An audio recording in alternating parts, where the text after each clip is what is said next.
The FODMAP Reintroduction plan is the only way to learn what your individual tolerance level is to different FODMAPs, and it's the only safe way to reintroduce some of your favourite foods as well. But in order to be successful, it must be approached in a systematic fashion, and that's what I'm looking at in this video. Reintroducing FODMAPs is the second part of a low FODMAP diet after the elimination phase. It's also known as the challenge phase, reintroduction phase, or challenge protocol. The terms reintroduce and challenge or re-challenge are used interchangeably. Now, following this plan enables you to discover what exact FODMAPs trigger your IBS symptoms. Now, by the end, you should have a great understanding of what foods you can and cannot tolerate and in what quantities. There are many guidelines to follow, and it's strongly recommended you do this with a FODMAP trained dietitian where possible.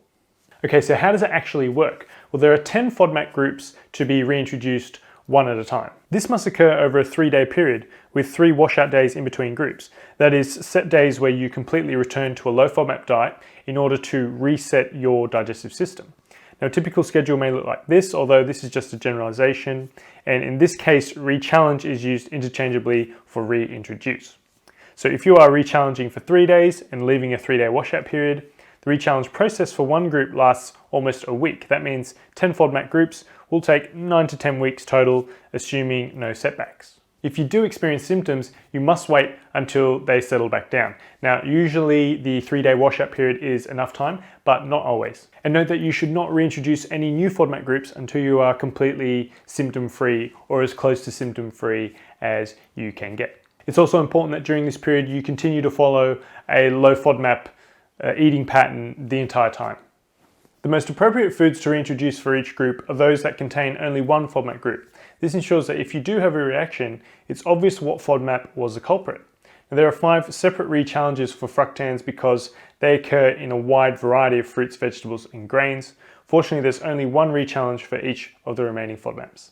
So here's an example of a full schedule to follow from FODMAP trained dietitian Lee Martin, which is on the website alittlebit.yummy.com.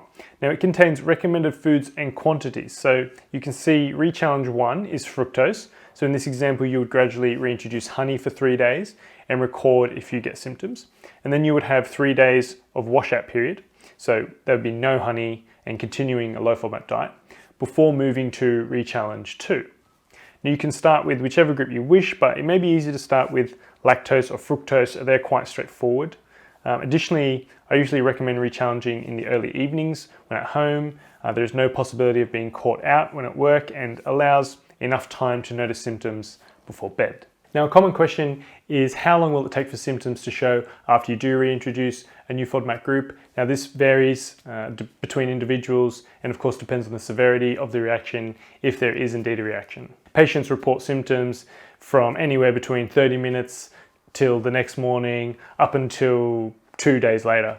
Just like in the elimination phase, it's critical that you keep a food and symptom diary throughout the entire reintroduction plan. So that is recording what you ate, how much you had, and what were the symptoms if there were any, because this helps you identify any sort of patterns or trends that you might have otherwise overlooked. While I've touched on the fundamentals, it's much easier to do all this if you have a complete reintroduction protocol to follow. Now, if a FODMAP trained dietitian is not available to you, I recommend the reintroduction book by Lee Martin, which I'll link to in the video's description. Alternatively, you can visit my reintroduction guide on diet versus disease, which I'll also link to in the description. Thanks for tuning in and sticking with me to the end. If you enjoyed this or you found it useful, I'd appreciate a thumbs up, and you can also subscribe to the Diet vs Disease YouTube channel by clicking the big red button below this video.